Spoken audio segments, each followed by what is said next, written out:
The Pyrrhic War, a tale of fleeting victories and lasting defeat. The Pyrrhic War, 280–275 BC, was a momentous series of conflicts that forever altered the course of Mediterranean history. Named after Pyrrhus of Epirus, a Greek king and one of antiquity's most enigmatic figures, the war embodies the tragic irony of fleeting victories that sowed seeds of eventual defeat. This dark chapter in history illuminates the relentless march of Roman expansion and the ephemeral triumphs of a brilliant yet ill-fated leader. We delve into this grim episode in intricate detail, capturing the ominous atmosphere of a war that shaped ancient power dynamics. By the early 3rd century BC, the Italian peninsula was a boiling cauldron of competing powers. Rome, having recently subdued the Samnites and Etruscans, was an emerging juggernaut. Meanwhile, the Greek city-states of southern Italy, collectively known as Magna Graecia, faced internal strife and external threats. Fearing Rome's inexorable advance, Tarentum sought aid from the Greek world, looking for a savior to shield it from the burgeoning Roman Republic. Their cry for help reached Pyrrhus of Epirus, a brilliant general whose ambitions matched his cunning. Yet this aspiration would lead to a nightmare of bloodshed, betrayal, and ultimate ruin. Pyrrhus was no ordinary monarch. Born in 319 BC into the royal Aeacid dynasty of Epirus, he was a descendant of Achilles, steeped in a legacy of heroism and tragedy. Though his early years were fraught with upheaval, he was exiled as a child. Pyrrhus proved himself a master of survival and warfare. By the time he ascended the throne, he had already fought in the turbulent courts of Macedonia and allied himself with Ptolemy the Warriors of Egypt. His military prowess was unparalleled, his tactics inspired awe and dread. Yet Pyrrhus possessed a fatal flaw, an unquenchable thirst for glory. He was a man driven as much by hubris as by vision, and his ambition would lead him into a deadly embrace with Rome. In 282 BC, a Roman fleet entered the Gulf of Tarentum, ostensibly to monitor pirate activity, but likely with territorial ambitions.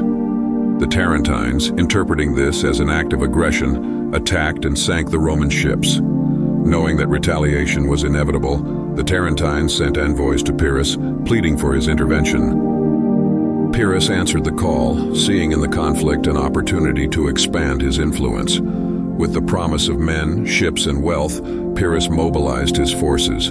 By 280 BC, he had crossed the Adriatic Sea with an army of approximately 25,000 men, including war elephants, a terror Rome had never faced. The Pyrrhic War unfolded over 5 grueling years, marked by a series of epic battles and Pyrrhus's eventual disillusionment. The Pyrrhic War unfolded over 5 grueling years, marked by a series of epic battles and Pyrrhus's eventual disillusionment. The Pyrrhic War unfolded over 5 grueling years, marked by a series of epic battles and Pyrrhus's eventual disillusionment. The first major clash occurred near the Greek city of Heraclea, where Pyrrhus encountered a Roman army led by the consul Publius Valerius Laevinus. Pyrrhus deployed his troops with the precision of a master tactician. His Macedonian-style phalanx, bolstered by cavalry and war elephants, initially overwhelmed the Roman legions. The sight of elephants, alien to Roman eyes, caused chaos and terror. Despite their discipline, the Roman soldiers faltered, and Pyrrhus claimed a hard-won victory. Yet the cost was staggering. Thousands of Greek lives were lost, and the Roman army, though defeated, remained defiant. Pyrrhus reportedly observed, "If we are victorious in one more battle with the Romans, we shall be utterly ruined." The following year, Pyrrhus clashed with Rome again at Asculum in Apulia. The battle raged for 2 days, with both sides displaying extraordinary resilience. Yet victory was again Pyrrhic. Pyrrhus's army, far from home and cut off from reinforcements, bled men and morale with every success. Rome's response to Pyrrhus's victories was grimly determined. Unlike Greek city-states, which often crumbled after significant defeats, Rome demonstrated an unmatched capacity for resilience. The Republic rapidly replenished its forces, drawing on its vast reserves of manpower. Pyrrhus, meanwhile, faced a disheartening reality. His Italian allies, particularly the Lucanians and Samnites, offered tepid support, while Tarentum's citizens chafed under his rule. Seeking to expand his base of power, Pyrrhus turned his attention to Sicily, where Carthage posed a growing threat. He envisioned himself as a liberator of Greek cities, but his Sicilian campaign became another costly venture.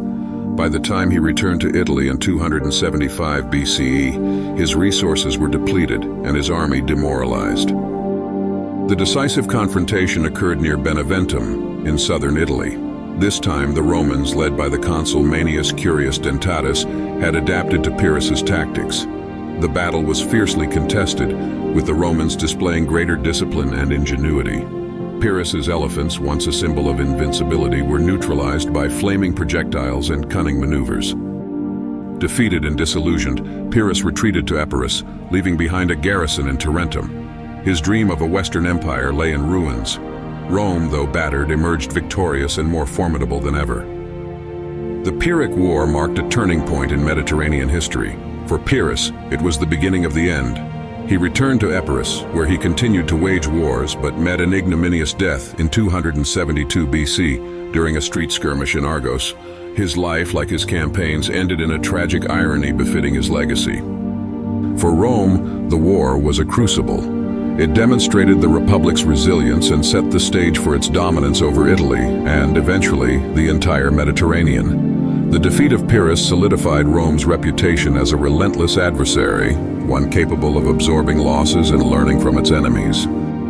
The Pyrrhic War is more than a historical episode. It is a cautionary tale about the cost of ambition and the fragility of victory. Pyrrhus's name became synonymous with hollow triumphs, a bitter reminder that success achieved at too great a cost is indistinguishable from defeat. In the shadow of the Pyrrhic War, the ancient world stood at the precipice of a new era, one dominated by Rome's unyielding march toward empire. Pyrrhus, with his brilliance and flaws, stands as a tragic figure, both a hero and a harbinger of his own undoing.